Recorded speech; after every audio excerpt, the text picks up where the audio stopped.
এখন যেখান থেকে আলোচনা হবে সেটা হচ্ছে ওয়াতাল মালা আলা হুব্বিহি যাবিল কুরবা ওয়াল ইয়াতামা ওয়াল মাসাকিন ওয়া ইবনাস সাবিল والسائلين وفي الرقاب وأقام الصلاة وآتى الزكاة والموفون بعهدهم إذا عاهدوا والصابرين في البأساء والضراء وحين البأس أولئك الذين صدقوا وأولئك هم المتقون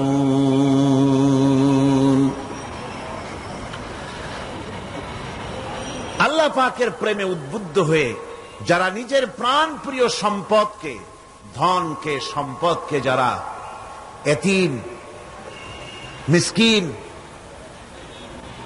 নিকটবর্তী আত্মীয় স্বজন, প্রবাসী, পথচারী, সাইল, কৃতদাসের মুক্তির জন্য যারা দান করে, প্রিয় ধন সম্পদ যারা আল্লাহর রাস্তায় এভাবে দান করে দেয়, নামাজকে প্রতিষ্ঠা করে, যাকাতকে আদায় করে, ওয়াদাকে পালন করে, আর বিপদ ও মুসিবতে ধৈর্য ধারণ করে, এরাই হচ্ছে সত্যাশ্রিত, এরাই হচ্ছে তাদের দাবিতে সত্যবাদী, ইমানের দাবিতে এরা হচ্ছে সত্যবাদী, আর এরাই হচ্ছে মুত্তাকি।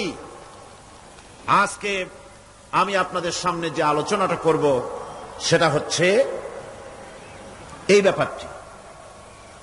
আল্লাহ পাকের মহব্বতে উদ্বুদ্ধ হয়ে যারা এতিম এবং মিসকিনকে যারা দান করে, আত্মীয় স্বজন, গরিব আত্মীয় স্বজন, অসহায় প্রতিবেশী, পথচারী, এদের জন্য যারা সাহায্য করে। কারণ হচ্ছে ইসলাম তো শুধু নামাজ রোজার কথাই বলেনি, ইসলাম মানুষের জীবনের সকল দুঃখ দুর্দশার দিকে লক্ষ্য রেখেছে। যারা বোঝে না তারা ইসলামকে শুধুমাত্র একটি ধর্ম মনে করে, আর ইসলামের যে অর্থনীতি আছে, সমাজনীতি আছে, এটা তারা বুঝতে পারে না। মাছের যেমন পচন ক্রিয়া শুরু হয় তার মাথা থেকে, সমাজের পচন শুরু হয় তেমন রাজনৈতিক নেতৃবৃন্দ, সমাজ নেতৃবৃন্দ এবং এক শ্রেণীর বুদ্ধিজীবীদের মাথা থেকে, তাদের থেকেই সমাজে পচন ক্রিয়া শুরু হয়ে যায়। এই শ্রেণীর লোকদের দাবি হলো ধর্ম আর অর্থনীতি সম্পূর্ণ দুই প্রান্তিক দিকে বাস করে। ধর্ম এক জিনিস আর অর্থনীতি হচ্ছে আর এক জিনিস, রাজনীতি হচ্ছে ভিন্ন জিনিস। তারা জানে না যে ইসলাম হচ্ছে পূর্ণাঙ্গ জীবন বিধান। আল্লাহ পাক বলছেন এই কোরআনকে যারা অনুসরণ করবে তাদের তো খাওয়া পড়ার অভাব হওয়ার কথা না। কোরআনে কারিমে আল্লাহ রাব্বুল আলামিন বলেন, ফামান তাবিআ হুদায়া ফালা খাউফুন আলাইহিম ওয়ালা হুম ইয়াহজানুন। আল্লাহ পাক বলেন এই কোরআনের অনুসরণ যারা করবে, এই কোরআনের আইন যারা মেনে চলবে, কোরআনকে মেনে যারা চলবে, এর শাসন যারা মেনে চলবে, ফালা খাউফুন আলাইহিম, ওদের জন্য কোনো ভয় নাই, ওয়ালা হুম ইয়াহজানুন, ওদের জন্য কোনো চিন্তাও নাই। কিসের ভয় নাই? যেই সমাজে কোরআনের আইন চালু হয়ে যাবে ওই সমাজের ভিতরে চুরির ভয়, ডাকাতির ভয়, জেনার ভয়, হত্যার ভয়, ধর্ষণের ভয়, লাঞ্ছনার ভয়, গঞ্জনার ভয়, কোনো ভয় থাকবে না। ওয়ালা হুম ইয়াহজানুন, ওই সমাজের মানুষের মনে কোনো চিন্তাও থাকবে না। কিসের চিন্তা থাকবে না? যেই সমাজে কোরআন চালু হয়ে যাবে, কোরআনের আইন দিয়ে সমাজ পরিচালিত হবে, ওই সমাজের মানুষের খাওয়া পড়া, শিক্ষা, চিকিৎসা, বাসস্থানের কোনো চিন্তা থাকবে না। ইসলামী সমাজ তার গ্যারান্টি দেবে। জোরে বলেন সুবহানাল্লাহ, জোরে বলেন আলহামদুলিল্লাহ। এটা আল্লাহ পাকের ওয়াদা। কার ওয়াদা? জোরে কোন তো? আল্লাহ পাক। ফামান তাবিআ হুদায়া ফালা খাউফুন আলাইহিম ওয়ালা হুম ইয়াহজানুন, আল্লাহ পাকের ওয়াদা। কিন্তু দুর্ভাগ্য আমাদের, আল্লাহর ওয়াদা বিশ্বাস হয় না। ওই যে প্রথম দিন বলেছিলাম যে ওয়াদার মৌসুম এসে গেছে, ওয়াদার এক বিরাট মৌসুম এসে গেছে।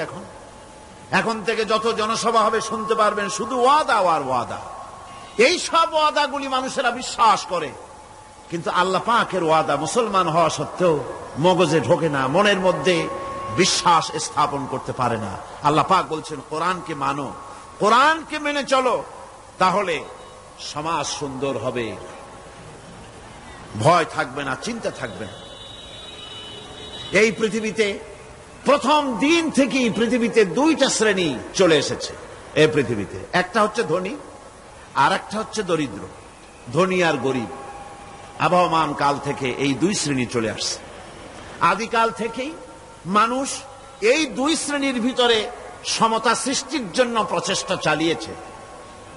দার্শনিকরা চালিয়েছে, বিজ্ঞানীরা চালিয়েছে, এবং এক একজন এক এক ধরনের মতবাদ দিয়ে এই দুই প্রান্তিক অবস্থা থেকে একই সমান্তরালে আনার জন্য চেষ্টা আর কম করেনি। পুঁজিবাদের হাত থেকে রক্ষা পাওয়ার জন্য সমাজতন্ত্র তৈরি হলো, কমিউনিজম তৈরি হলো। অবস্থা তারা দেখতে পেল সর্বনাশ। আগে তো ছিলাম চোরের বাড়ির সামনে, সব চুরি হয়ে যেত। এখন তো ডাকাতের ঘাটে সেই নৌকা লাগালাম, এখন তো জানও যাবে। সেজন্য সমাজতন্ত্র পৃথিবীকে কিচ্ছু দিতে না পেরে নিজের দেশেই আত্মহত্যা করল। এরপরে আবার বাঁচার জন্য মুক্তবাজার অর্থনীতির নামে সমাজতন্ত্রীরা আবার সেই পুঁজিবাদের দিকে অগ্রসর হওয়ার চেষ্টা চালাচ্ছে। পৃথিবী সাক্ষী, দুনিয়া সাক্ষী, মানুষের তৈরি করা মতবাদ দিয়া পৃথিবীতে কোথাও স্থায়ী কোনো শান্তি আসে নাই। এ কথাটা কি মিথ্যা না সত্য? এ কথা মিথ্যা না সত্য? সুতরাং এই পৃথিবীর বুকে না সমাজবাদ দিয়ে শান্তি হবে, না পুঁজিবাদ দিয়ে শান্তি হবে। পৃথিবীর বুকে শান্তি হতে পারে কেবলমাত্র নবীদের পরিকল্পনার মাধ্যমে। কারণ দার্শনিক বিজ্ঞানীরা যা বলেছেন, পরিকল্পনা দিয়েছেন, সব তাদের মন মস্তিষ্ক প্রসূত।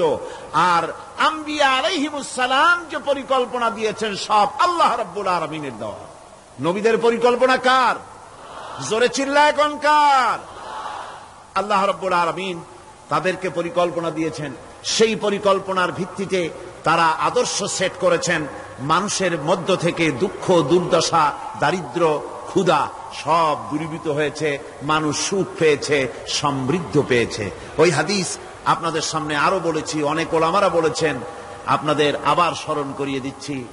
সেই যে হযরতে খাব্বাব রাদিয়াল্লাহু তাআলা আনহু রাসূল করিম সাল্লাল্লাহু আলাইহি ওয়াসাল্লামের খেদমতে গিয়ে বলেছিলেন যে আলা তাস্তানসিরু লানা আলা তাদউ লানা, হে রাসূল আপনি কি আমাদের জন্য দোয়া করবেন না? আমরা তো না খেয়ে মরে গেলাম, আমরা তো ক্ষুধার জ্বালায় মরে গেলাম, আমরা তো মার খেতে খেতে শেষ হয়ে গেলাম, আপনি কি আল্লাহর কাছে আমাদের জন্য দোয়া করবেন না? আল্লাহর নবী কাবা শরীফের ছায়ায় আরাম ফরমাচ্ছিলেন।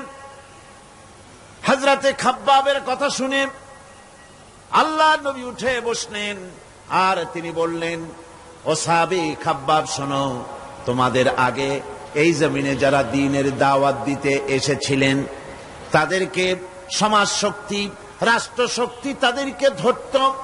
ফায়ুহফারু লাহু ফিল আরদ, এরপরে তার জন্য জমিনে গর্ত খনন করা হতো, কবর খনন করা হতো।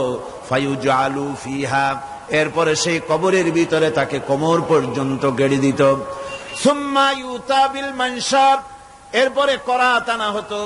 ফায়ুদাউ আলা রাসিহি, এরপরে তার মাথার উপরে সে করাত রাখা হতো। ফায়ুজালু নিসফাইন, এরপরে করাত চালায়া জীবিত মানুষটাকে চিরে দ্বিখণ্ডিত করে ফেলে দিত।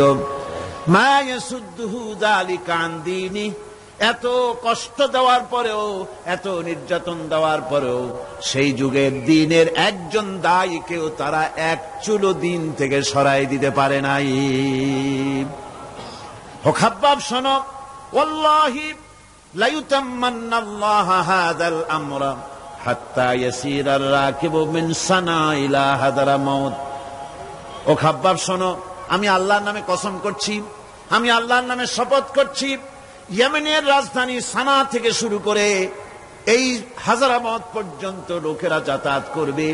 নারী চলবে, সওদাগররা চলবে, টাকা নিয়ে চলবে, যৌবন নিয়ে চলবে, মানুষেরা চলাফেরা করবে, দিনেও যাবে রাতেও যাবে। লা ইয়াখাফু ইল্লাল্লাহ, ওই মানুষগুলির মনের মধ্যে আল্লাহ রাব্বুল আলামিনের ভয় ছাড়া কোনো ভয় থাকবে না। জোরে কোন সুবহানাল্লাহ। ওয়ালাকিন্নাকুম তাস্তাজিলুন, বরং তোমরা বড্ড তাড়াহুড়ো করছো। অপেক্ষা করো, তাড়াহুড়ো করো না, অপেক্ষা করো। এরকম সমাজ আসবে, চুরি, ডাকাতি, জেনা, ব্যভিচার, হত্যা, ধর্ষণ, ক্ষুধা, দারিদ্র কিচ্ছু থাকবে না। একটি সুন্দর সোনার সমাজ তৈরি হয়ে যাবে। রাসূল করিম সাল্লাল্লাহু আলাইহি ওয়াসাল্লাম মুসলমান মানুষ যখন ইসলাম কবুল করতে লাগলো, তাদেরকে ইসলাম গ্রহণের আহ্বান জানিয়ে তাদেরকে যে কথাটা তিনি বলতেন সেটা ছিল, ইয়া আইয়ুহান নাস কুলু লা ইলাহা ইল্লাল্লাহ তুফলিহু। এটা হলো রাসূলের কথা। আল্লাহর নবী বলতেন, মানব সকল কল্যাণ যদি পেতে চাও, মুক্তি যদি পেতে চাও, বাঁচতে যদি চাও, যদি শোষণ বঞ্চনা থেকে যদি মুক্তি পেতে চাও, তাহলে পড়ো লা ইলাহা ইল্লাল্লাহ। জোরে পড়েন লা ইলাহা ইল্লাল্লাহ, লা ইলাহা,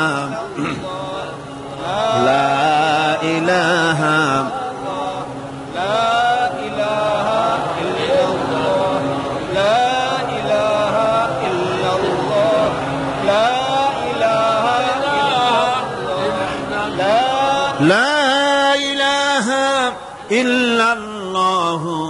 মুহাম্মাদুর রাসূলুল্লাহ। এই কালেমা পড়ো, এই কালেমা ঘোষণা দাও, এটার অনুসরণ করো, নাজাত পাবে। মানুষের জীবনে প্রকৃত কল্যাণ লাভের পথে দুটি অন্তরায়, দুটি বাধা। তার একটি বাধা হচ্ছে তার ভীতি, ভয়, শক্তিশালীদের ভয়, অত্যাচারীদের ভয়। আর একটা হচ্ছে ক্ষুধা। প্রকৃত কল্যাণ লাভের পথে মানুষের অভাব অনটনের ভয়, ক্ষুধা দারিদ্র্যের ভয় এবং অত্যাচারের ভয়, এই দুইটি ভয় মানুষের মধ্যে সেই প্রথম দিন থেকেই চলে এসেছে। ইসলাম প্রচারের প্রথম অধ্যায় আল্লাহ রাব্বুল আলামিনের বন্দিগির দাওয়াত দিয়ে নবী করিম সাল্লাল্লাহু আলাইহি সাল্লাম বলেছেন, এই ক্ষুধা আর ভয়, এই দুটি জিনিসকে দূর করে দেওয়ার মতো পরিকল্পনা আল্লাহ পাক দিয়েছেন। আজও পৃথিবীতে আমাদের সমাজে এই দুইটা জিনিসেরই ভয়। কয়টা জিনিসের ভয়? একটা হচ্ছে ক্ষুধা, আর একটা হচ্ছে ভীতি। মানুষ সমাজে, বাজারে, স্কুলে, বিশ্ববিদ্যালয়, শিক্ষাঙ্গনে কোনো জায়গায় আরামে বসবাস করতে পারছে না। মাহফিল এসছেন, নিশ্চিন্ত মনে ফিরে যেতে পারবেন। আপনার ছেলে বিশ্ববিদ্যালয়ে পড়াশোনা করছে, জীবন নিয়ে বাড়ি ফিরতে পারবে। আপনার মেয়ে কলেজে গিয়েছে, তার ইজ্জত নিয়ে, সম্ভ্রম নিয়ে ফিরে আসতে পারবে, এই গ্যারান্টি আজ আর কেউ দিতে পারে না। সত্য কিনা বলেন? নবীজির কাছে আল্লাহ রাব্বুল আলামিন কোরআনে কারীমের আয়াত নাজিল করলেন, নবীজিকে শোনায় দিলেন। এই দুটো জিনিসের গ্যারান্টি ইসলাম দিচ্ছে, আল্লাহ পাক দিচ্ছেন। তাহলে এই ফালইয়াবুদু রাব্ব হাযাল বাইত। ক্ষুধার সময় যদি খেতে চাও, ক্ষুধার সময় যদি পেট পুড়ে খেতে চাও, আর বিপদের সময় যদি নিরাপত্তা চাও, আরামে যদি ঘুমাতে চাও, তাহলে কি করো? ফালইয়াবুদু রাব্ব হাযাল বাইত। এই ঘরের মালিকের ইবাদত করো। কোন ঘর? আল্লাহর ঘর। এই ঘরের মালিক কে? আল্লাহ সুবহানাহু ওয়া তাআলা। এই ঘরের মালিকের ইবাদত করলে কি হবে? আল্লাহ রাব্বুল আলামিন বলেন, আল্লাযী আত'আমাহুম মিন জু'ইন ওয়া আমানাহুম মিন খাউফ। এই ঘরের মালিকের ইবাদত করলে পরে তিনি ক্ষুধার সময় খেতে দিবেন, আর ভীতির সময় তোমাদেরকে নিরাপত্তা দান করবেন। যদি পেট ভরে খেতে চাও, আল্লাহর ইবাদত করো, গোলামি করো। আর যদি তোমরা বিপদের সময় নিরাপত্তা লাভ করতে চাও, তাহলে তোমাদেরকে সেই আল্লাহ পাকের ইবাদত করতে হবে। সমস্ত রকমের বিপদ থেকে, মুসিবত থেকে, ভয় থেকে তিনি তোমাদেরকে আশ্রয় দিবেন। সুতরাং আল্লাহর প্রতি ঈমান আনতে হলে শুধু সেজদা দেওয়াই যথেষ্ট নয়। এখানে আল্লাহ পাক বলছেন কোরআনে কারীমের ভেতরে, তিনি যে পরিকল্পনা দিয়েছেন তা হচ্ছে এই, শুধু সেজদা দিলেই কাজ হবে না, শুধু পূর্ব পশ্চিমে কতবার মাথা ঘুরলে এটাই যথেষ্ট নয়, বরং সমাজের এতিম, মিসকিন, বিধবা, অনাথ, অনাথিনী, ঋণগ্রস্ত যে সমস্ত মানুষ আছে তাদের সাহায্য করতে হবে, তাদের সাহায্যে এগিয়ে আসতে হবে। অন্যথায় আল্লাহ এবং তার দ্বীনের প্রতি ঈমান মিথ্যা বলে প্রমাণিত হবে। নামাজের ভিতরে আমরা সূরা মাউন পড়ি, কি বলা হচ্ছে সেখানে? আরাআইতাল্লাযী ইউকাযযিবু বিদ্দীন ফাযালিকাল্লাযী ইয়াদুল ইয়াতীম ওয়ালা ইয়াহুদ্দু আলা তুআমিল মিসকিন। দ্বীন ইসলাম তথা বিচারের দ্বীনকে অস্বীকার করেছে যে সে লোকটি সম্পর্কে কি তুমি বিবেচনা করেছো? সে কোন লোকটি? যে লোকটি এতিমকে গলা ধাক্কায় দেয়, মিসকিনদেরকে খেতে দেয় না, পরস্পরকে মিসকিনকে খাবারের ব্যাপারে উৎসাহিত করে না, এতিমকে গলা ধাক্কা দেয়। এই জন্য পরকালকে অস্বীকার করলো, এই জন্য ইসলামকে অস্বীকার করলো, এই জন্য দ্বীনকে অস্বীকার করলো। এরপরে সে নামাজ পড়ুক, রোজা রাখুক, তার নামাজ, রোজা, হজ, যাকাতের গুরুত্ব বহন করবে না। কিয়ামতে যেসব লোক জাহান্নামে যাবে তার মধ্যে দুটি কারণ হবে সবচেয়ে বড়। একটা হচ্ছে আল্লাহর প্রতি ঈমান না আনা, আর একটা হচ্ছে এতিম মিসকিনদেরকে খেতে না দেওয়া। এদের শাস্তি কিরকম হবে? আল্লাহ রাব্বুল আলামিন বলেন, যারা এতিম মিসকিনদেরকে খেতে দিবে না, গলায় ধাক্কা দিবে, তাদের সঙ্গে দুর্ব্যবহার করবে, আল্লাহ পাক বলেন তাদের অবস্থা কি হবে শোনো। খুযূহু ফাগুল্লুহু সুম্মাল জাহিমা সাল্লুহু। বলা হবে ধরো, এই লোকটারে ধরো, আর তাকে তার গলায় ফাঁস লাগাও, তাকে জাহান্নামে নিক্ষেপ করো। নাউযুবিল্লাহি মিন যালিক। আর এরপরে তাকে 70 হাত 70 গজ শিকল দিয়ে তাকে বেঁধে ফেলো, তাকে জাহান্নামে নিক্ষেপ করো। কারণটা কি? কারণ হলো ইন্নাহু কানা লা ইউমিনু বিল্লাহিল আযীম ওয়া লা ইয়াহুদ্দু আলা তুআমিল মিসকিন। গলায় ফাঁস লাগায়া 70 হাত শিকল দিয়া বাঁধা জাহান্নামে নিক্ষেপ করো, কারণ সে আল্লাহর উপর ঈমান আনে নাই, আর এতিমদেরকে, মিসকিনদেরকে খাবারের ব্যাপারে পরস্পরকে উৎসাহিত করে নাই, নিজেও খাওয়ায় নাই, আরো একজনকে উৎসাহিতও করে নাই। কিয়ামতে জাহান্নামে যারা যাবে, জাহান্নামে যাওয়ার যতগুলি কারণ থাকবে তার মধ্যে দুটি কারণ বড়। বলেন কয়টা কারণ বড়? আল্লাহ পাক বলতেছেন জাহান্নামীদেরকে প্রশ্ন করা হবে, ইয়াতাসাআলুনা আনিল মুজরিমিন মা সালাকাকুম ফি সাকার। জাহান্নামীদেরকে প্রশ্ন করা হবে, জাহান্নামে আসছো কেন, কি অপরাধ করে আসছো? ক্বালু লাম নাকু মিনাল মুসাল্লিন ওয়া লাম নাকু নুতঈমুল মিসকিন। তারা বলবে যে আমরা নামাজ পড়তাম না আর মিসকিনদেরকে খেতে দিতাম না। কত বড় মারাত্মক অপরাধ লক্ষ্য করুন। নামাজ না পড়া আর মিসকিনদের খেতে না দেওয়া, জাহান্নামে যাওয়ার যত কারণ তার মধ্যে শ্রেষ্ঠ দুটি কারণ হচ্ছে এই, যারা নামাজ পড়বে না, এতিম মিসকিনদেরকে খেতে দিবে না, এবং পরস্পরকে এতিম মিসকিনকে খেতে দেওয়ার ব্যাপারে উৎসাহিত করবে না, কিয়ামতে তারা জাহান্নামে যাবে। কোথায় যাবে? খোদ রাসূলে কারীম সাল্লাল্লাহু আলাইহি ওয়াসাল্লামকে লক্ষ্য করে আল্লাহ রাব্বুল আলামিন বলেন, নবীজি আপনি এতিমদের সঙ্গে সদ্ব্যবহার করবেন, এতিমদের ব্যাপারে আপনি দায়িত্ব পালন করবেন। কারণ হলো আপনিও তো এক সময় এতিম ছিলেন, এতিমের ব্যাপারে দায়িত্ব পালন করবেন। কোরআনে কারীমে রব্বুল আলামিন বলেন, আলাম ইয়াজিদকা ইয়াতীমান ফাআওয়া। ও নবী, আমি কি আপনাকে এতিম অবস্থায় পাই নাই? আর তারপরে আমি কি আপনাকে আশ্রয় প্রদান করিনি?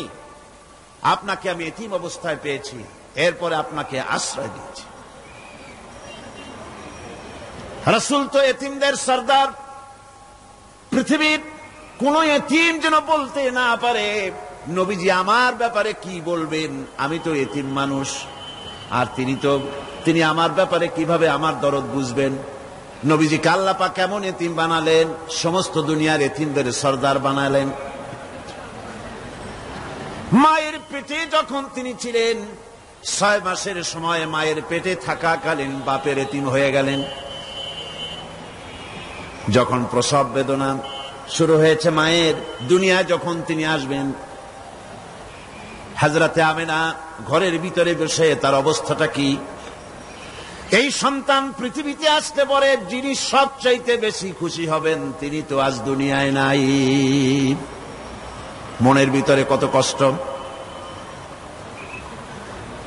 আল্লাহ রাব্বুল আলামিন তার হাবিবকে দুনিয়া আনলেন।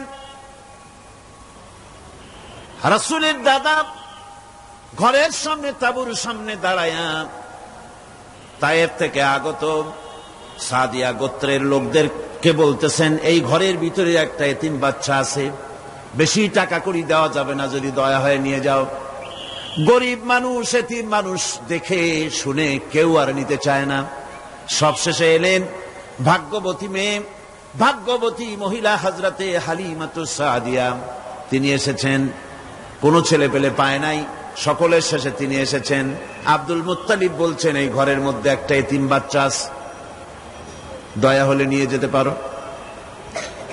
তিনি স্বামীর সঙ্গে পরামর্শ করলেন, এরপরে বললেন, যদি দেখতে অন্তত ভালো হয়, মন যদি ভালো লাগে নিয়ে যাব, একেবারে খালি হাতে ফিরে যাওয়ার চাইতে তো ভালো।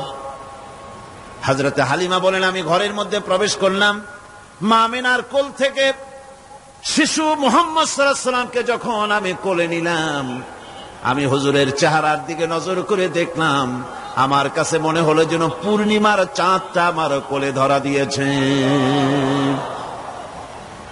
রাসূল কি শিশু মুহাম্মদ সাল্লাল্লাহু আলাইহি ওয়াসাল্লাম কি যখন নিয়ে বাড়ির দিকে রওনা হলাম, যে গাধা আমার সকলের পেছনে এসেছে, সেই গাধা এখন সকলের আগে ছুটে চলে যায়। এরপরে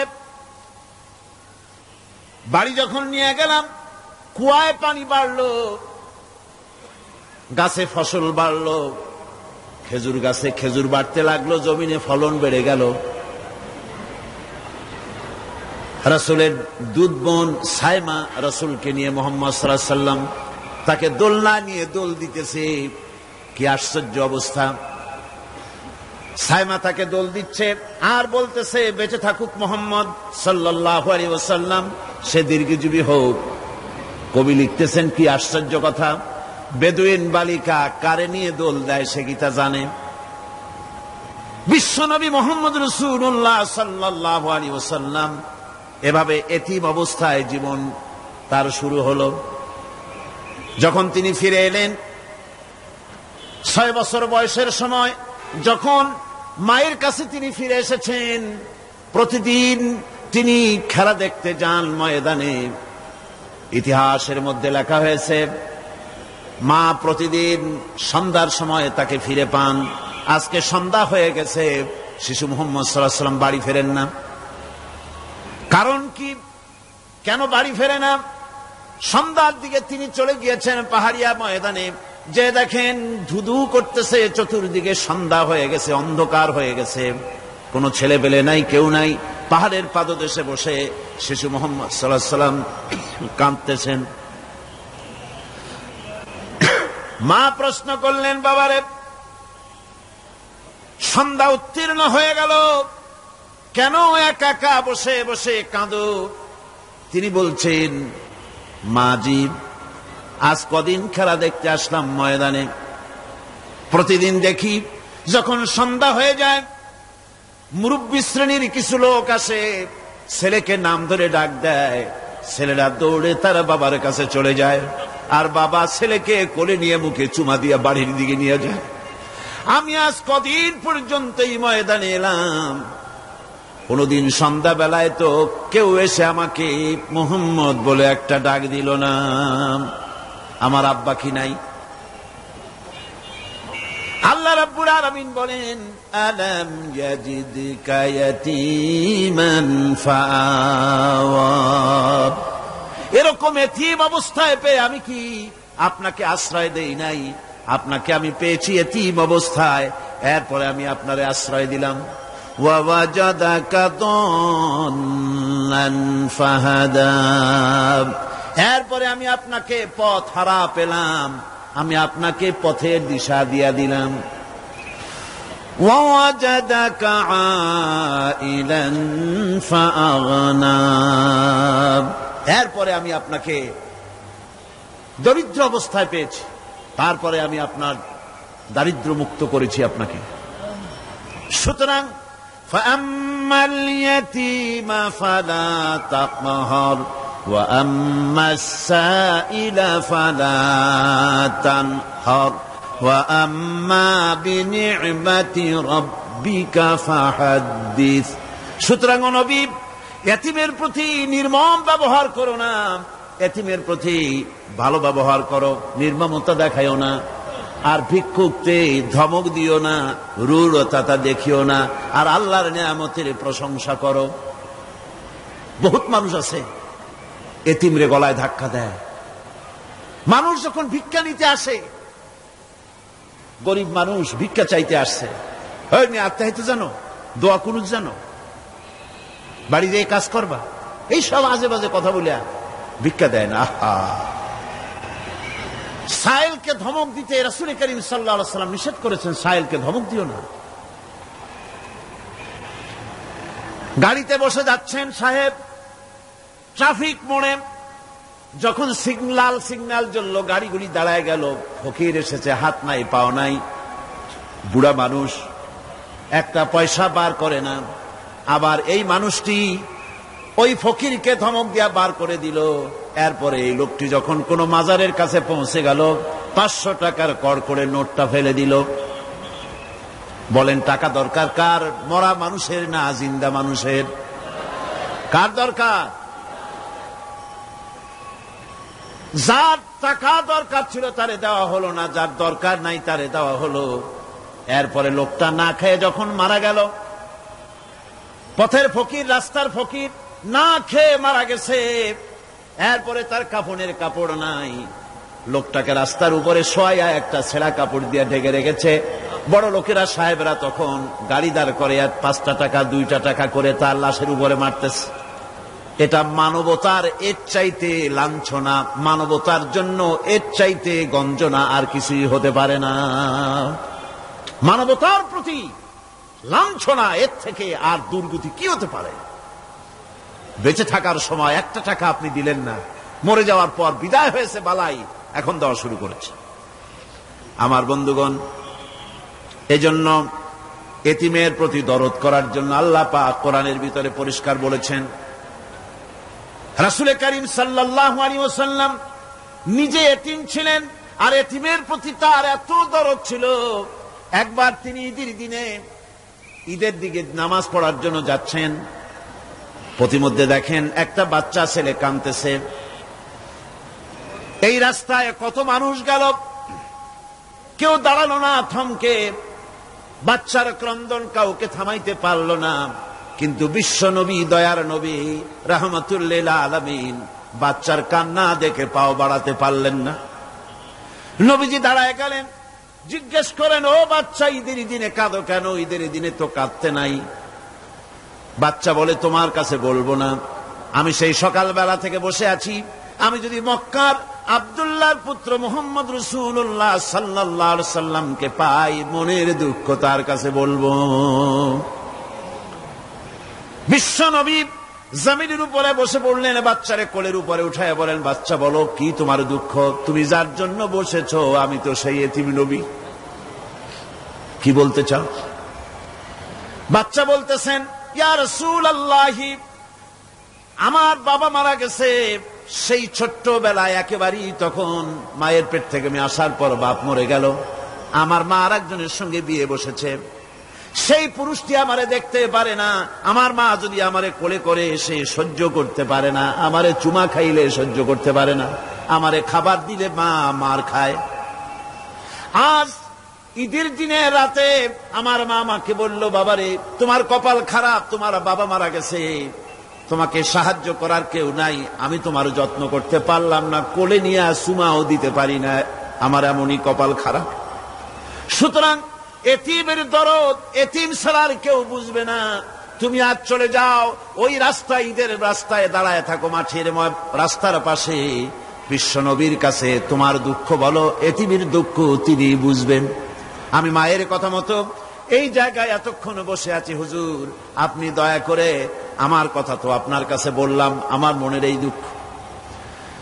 নবীজি বাচ্চার কথা শুনতেছিলেন, চোখ দিয়া পানি পড়তেছিল, বাচ্চাকে বুকের সঙ্গে জড়িয়ে ধরে নবীজি বলেন, ও এতিম, মুহাম্মদ সাল্লাল্লাহু আলাইহি ওয়াসাল্লাম যদি তোমার পিতা হন আর হযরতে আয়েশা যদি তোমার মা হয়ে যায়, বলো তোমার মনের দুঃখ মেটে নাকি?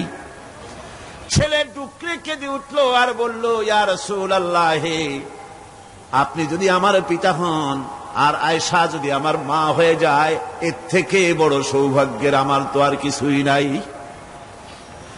নবীজি এতিমকে বাড়ি নিয়ে গিয়ে হযরতে আয়েশার হাতে তুলে দিয়ে বললেন, আয়েশা রে, পবিত্র ঈদের দিনে আল্লাহ রাব্বুল আলামিন তোমার জন্য একটা উপহার পাঠিয়েছেন, এটা যত্ন করো। এতিমের প্রতি দরদ রাখার জন্য আল্লাহ রাব্বুল আলামিন বলেছেন, এতিম, মিসকিন, বিধবা, অসহায় লোক, তাদের প্রতি যাতে করে মুসলিম সমাজ লক্ষ্য রাখে, সেজন্য আল্লাহ পাক নির্দেশ করেছেন। বুখারী এবং মুসলিম শরীফের হাদিসে এসেছে, আস-সাই আলাল আরমালাত ওয়াল মিসকিন কাস-সাই ফি সাবিলিল্লাহ। বিধবাদের জন্য, মিসকিনের জন্য কেউ যদি কোনো উদ্যোগ গ্রহণ করে, কেউ কোনো সাহায্য দেয়, জিহাদের ময়দানে জিহাদ করে আল্লাহর রাস্তায় যে সওয়াব পাওয়া যায়, যে মর্যাদা পাওয়া যায় আল্লাহর কাছে, এতিম, মিসকিন, বিধবাকে সাহায্য করলে সেই সওয়াব আল্লাহ রাব্বুল আলামিন আমলনামায় দিয়ে দেন।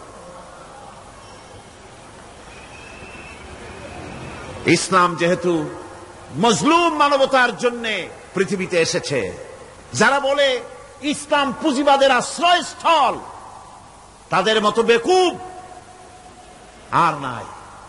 এই কথা তারা বলে উদ্দেশ্যমূলক ভাবে, রাজনৈতিক উদ্দেশ্যমূলক ভাবে সব কথা বলে। ইসলাম যদি পুঁজিবাদের আশ্রয়স্থল হবে, তাহলে তো ইসলাম সর্বপ্রথম কবুল করত ধনীরা, কথা ঠিক কিনা কন? কিন্তু ইসলাম কবুল করলো সর্বপ্রথম কারা?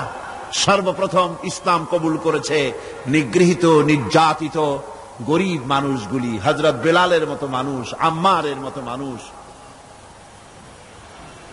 এই সব গরিব মানুষগুলি, নারী, গরিব, অসহায়, নির্যাতিত, তারা ইসলাম কবুল করেছেন সর্বপ্রথম। সুতরাং ইসলাম পুঁজিবাদের আশ্রয়স্থল নয়, ইসলাম হচ্ছে দুনিয়ার সমস্ত মজলুম মানবতার আশ্রয়স্থল। যেরকম আলহামদুলিল্লাহ। আমার বন্ধুগণ, ইসলামী বিপ্লবীর দাওয়াতের পর্যায়ে মক্কি জিন্দিগিতে যখন সূরাগুলি রাসূলের আসতেছিল, সেই সময় আল্লাহ রাব্বুল আলামিন বলেছেন, ওয়াহাদাইনাহুন নাজদাইন, আমি কি উভয় স্পষ্ট পথ তাদেরকে দেখায় দেই নাই? উভয় স্পষ্ট পথ তাদেরকে দেখানো হয়েছে। ফালাকতাহামাল আকাবাতা ওয়া মা আদরাকা মাল আকাবা ফাক্কু রাকাবা।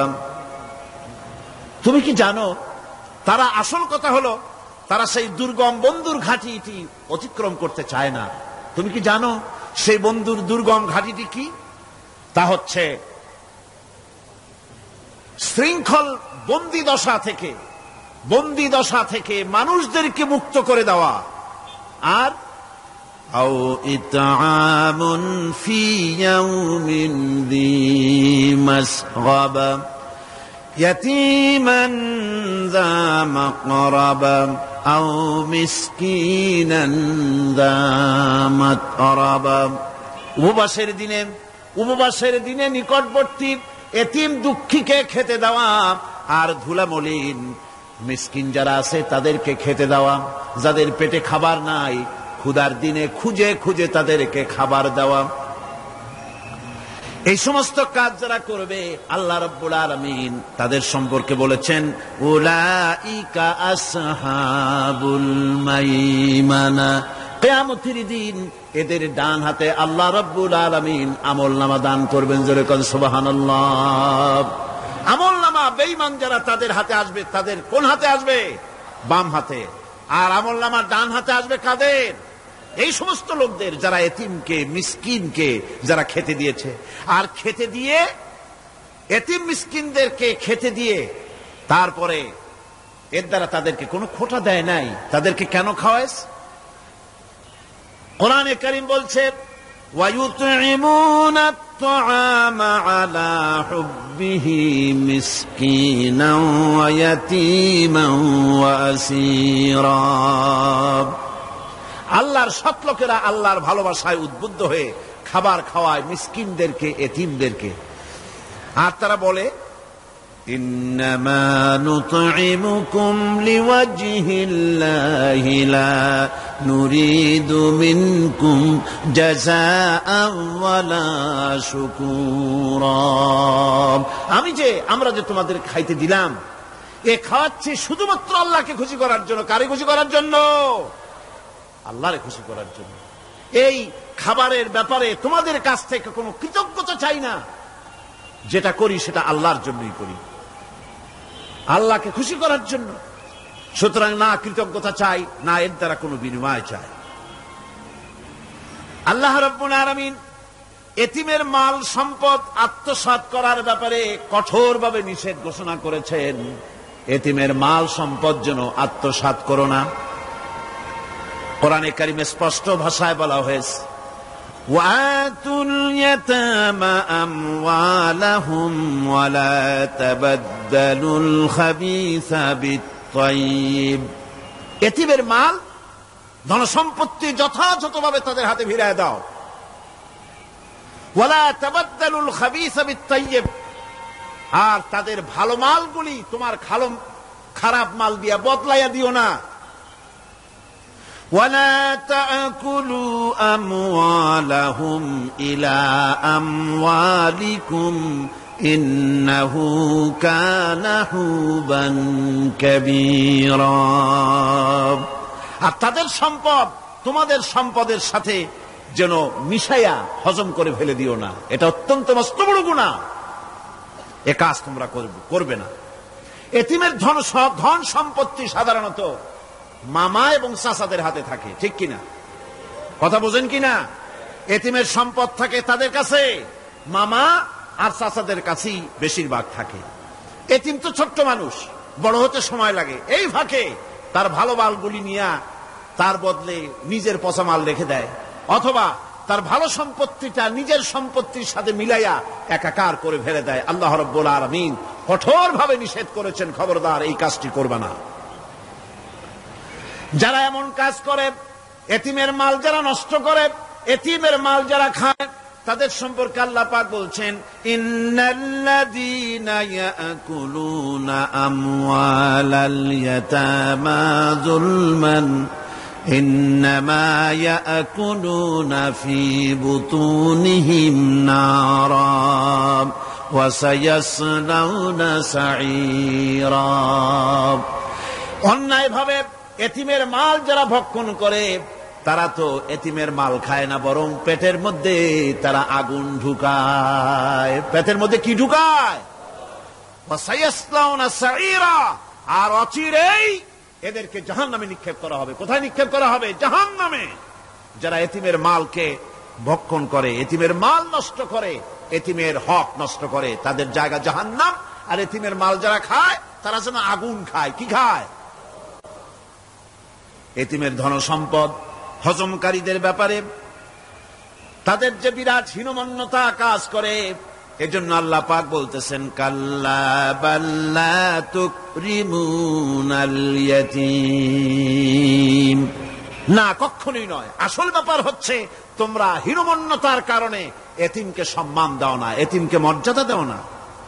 ওয়ালা তাহাজ্জুনা আলা তাআমিল মিসকিন, আর মিসকিনদেরকে তোমরা পরস্পরকে খেতে দেওয়ার জন্য তোমরা উৎসাহিত করো না, নিজেরাও খাও না, অন্যদেরকেও সে পথে উৎসাহিত করো না। এই যে কাজগুলি তোমরা করো, এটা মস্ত বড় অপরাধ। আল্লাহ রাব্বুল আলামিন এতিমের মাল সম্পর্কে আরো বলছেন ওয়ালা তাকরাবু মালাল ইয়াতীম ইল্লা বিল্লাতী হিয়া আহসান হাত্তা ইয়াবলুগা আশুদ্দাহু। আল্লাহ পাক বলছেন এতিমের মালের নিকটবর্তীও হবে না যতক্ষণ পর্যন্ত তারা যৌবন প্রাপ্ত না হয়, বুদ্ধি শুদ্ধি না আসে, ততক্ষণ পর্যন্ত এতিমের মালের কাছে যাবে না। হ্যাঁ যাবে, মালটাকে রক্ষণ করার জন্য, রক্ষণাবেক্ষণ করার জন্য, মালগুলি খাওয়ার জন্য না। এতিমদের ব্যাপারে আল্লাহ পাক এভাবে সতর্ক করেছেন। মানুষ যখন, বাচ্চাগুলি যখন এতিম হয়ে যায়, বাচ্চা বেঁচে থাকতে, বাচ্চার বাপ মা বেঁচে থাকতে বাচ্চারে কোলে নেয়। দেখবেন বড় লোকের ছেলে দেখতে ভালো দেখা যাচ্ছে না, নাকে ময়লা তাতে ময়লা, তারপরেও বড় লোক, সেই জন্য বাচ্চাটারে কোলে নেয়, ইচ্ছা করে না, তারপরেও তারে খুশি করার জন্য কোলে নেয়। করে না কিরকম? এরকম করে। বাপ মা বেঁচে আছে তখন চাচাতে মামুতে ভাগ্নাকে ভাতিজাকে আদর করে কোলে নেয়, ঘাড়ে নেয়, চুমা খায়। আর যখন বাপ মা মরে গেল, বাপ যখন মারা গেল, এই ছোট্ট বাচ্চাটি চাচার দিকে ফেলফাল করে তাকায়, মায়ের দিকে তার মামার দিকে ফেলফাল করে তাকায়, একটি বারের জন্য কোলে নিয়ে তখন আর আদর করে না। মনের মধ্যে তখন দুর্বিসন্ধি থাকে, এই বাচ্চা মরুক অথবা তার সম্পদ যা আছে সম্পদগুলিকে লুটপাট করে নেয়। দেখেন এবার মিলান কথার সাথে আল্লাহ পাকের লাইসাল বিররা আন তুওয়াল্লু ওয়ুজুহাকুম কিবালাল মাশরিকি ওয়াল মাগরিব। পূর্ব পশ্চিমে কত মাথা ঘুরালে, কত সেজদা দিলে, এটাই কিন্তু পুণ্যবান হওয়ার জন্য বড় কথা নয়, বরং শর্তই হলো আগে যা বলেছি সেগুলি। আর শর্ত হলো এতিম মিসকিনদেরকে, বিধবাদেরকে, অসহায়দেরকে সাহায্য করতে হবে। এগুলি করলে তাহলে তুমি মুমিন বলে প্রমাণিত হবে, তুমি সব ব্যক্তি ভালো মানুষ, নেককার, পুণ্যবান বলে আল্লাহ পাকের দরবারে তুমি প্রমাণিত হবে। আমি এই বিষয়ের উপরে রাত প্রায় অনেক হয়ে গিয়েছে, 9:45 মতো, অনেক দূর থেকে আপনারা আসেন, কাজে আমি আলোচনা আজকে আর বাড়াবো না। মোনাজাতের জন্য বসেন, এক্ষুনি মোনাজাতের জন্য দাঁড়ানো ভাইরা সব বসে পড়েন। আল্লাহুম্মা আমিন। রব্বানা যালামনা আনফুসানা ওয়া ইন লাম তাগফির লানা ওয়া তারহামনা লানাকুনান্না মিনাল খাসিরিন।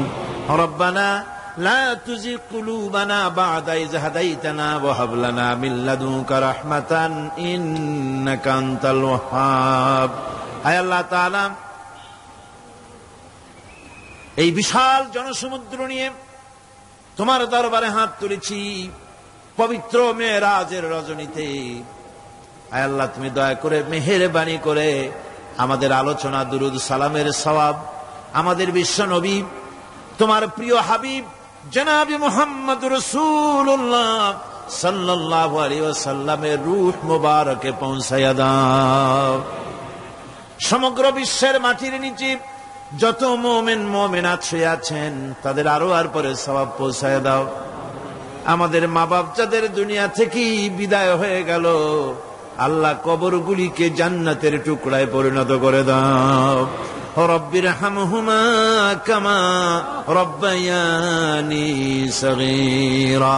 পড়েন সবাই, রব্বির হামহুমা কামা রব্বায়ানি সগীরা। আয় আল্লাহ তাআলা, বহু মানুষ দোয়া চেয়েছি, কতজনের কত কষ্ট, কেউ হসপিটালে আছে, কারো অপারেশন হবে, কেউ বা মরে গেছে, কেউ বা মামলা মোকদ্দমায় আছে, কেউ বা পারিবারিক অশান্তিতে আছে। আল্লাহ, যিনি যেই নিয়তে দোয়া চেয়েছে মেহেরবানি করে সেই নেক নিয়ত তোমার দরবারে কবুল করে নাও। বিপদগ্রস্ত লোকগুলিরে বিপদ থেকে বাঁচাইয়া দাও। আয় আল্লাহ রাব্বুল আলামিন, এই মাহফিলে লক্ষ লক্ষ জনতা সমুদ্রের ঢেউর মতো চতুর্দিক থেকে আসতে থাকে। তুমি আর তোমার কোরআন আর তোমার রসুল ছাড়া কোনো স্বার্থ কারো মনে নাই। কাউরে রিক্সা ভাড়া দেওয়া হয় না, ট্রাক ভাড়া, বাস ভাড়া কাউকে দেওয়া হয় না। এক লোকমা খানাও এখানে পায় না, তাবাররুক বা সিন্নি বিতরণও হয় না। আয় আল্লাহ, নিঃস্বার্থ ভাবে এই লোকগুলি যাতায়াত করে। আল্লাহ, তোমার কোরআনের বরকতে সকলকে তুমি গুনাহ মুক্ত করে দাও। আয় আল্লাহ তাআলা, যাতায়াতটা আসান করে দিও, যাতায়াতের পথে কারো যেন কোনো বিপদ না হয়ে যায়। আয় আল্লাহ তাআলা, বাড়ি ঘর ফালায় আসে, বাড়ি ঘর তোমার ফেরেশতা দিয়ে তুমি হেফাজত করো। রব্বুল আলামিন, মা বোনেরাও কষ্ট করে আসে, আল্লাহ তুমি দয়া করে এ মাহফিলে যারা শরীক হয়, এ মাহফিলে কোরআনের মাহফিলে শরীক হওয়ার কারণে তোমার কাছে একটা দাবি করি। দাবিটা হলো, মেহেরবানি করে সব মানুষকে তোমার কাবা ঘর দেখাও। যারা উপস্থিত হয়েছে সকলকে তোমার হাবিবের রওজায় গিয়া সালাম দেওয়ার তৌফিক দাও। ربنا تقبل منا إنك أنت السميع العليم وتب علينا إنك أنت التواب الرحيم سبحان ربك رب العزة عما يصفون سلام على المرسلين الحمد لله رب العالمين واجعل آخر كلمتنا عند الموت لا إله إلا الله محمد رسول الله. السلام عليكم ورحمة الله.